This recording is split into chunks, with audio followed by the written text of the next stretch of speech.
I don't think California is. Two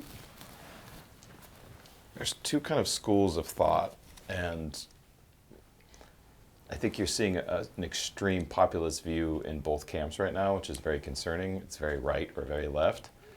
Left, in general terms, is about social responsibility. The right is very much about personal responsibility.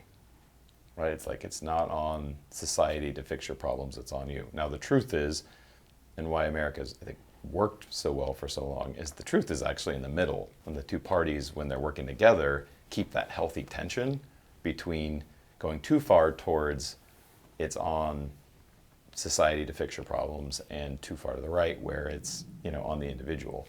But we're seeing extreme views now where people are really doubling down on one or the other. And that's not good. Historically, that is not a good place to be. And so when I look at kind of how that's playing out, the way you see, like, the poorest run big states in the country right now are arguably blue states, right? And that's like, well, why would that be? Like, if drive through LA, drive through Seattle, drive through Portland, it's horrific. So I'd just be asking questions, like not judging, just, well, what leads to that? Why would it be that way? And so, and sometimes this is hard for people to just kind of step back and look at. So don't judge it, just ask questions. Well, what leads to this? So, and there is a bit of an exodus in California. It probably is needed, and for a number of reasons. But I think it's a pretty tough place to live for a lot of people. Financially, it's not an easy place to live, for sure. Do you feel like the person that's going to come in and save California will be a Democrat, a Republican, or independent, or something else? I think the formula for saving California is the same formula for saving the United States right now, where we get past fucking politics and we start actually coming up with real sustainable solutions for the most people.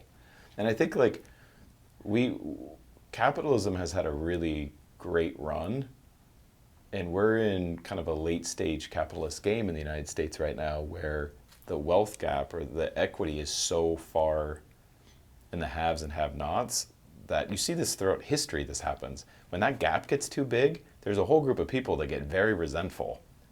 And if we don't learn from our history, then it will reset. And there's usually a great reset about every 80 or 90 years. Like if you've read The Fourth Turning or Generations, they're both great books.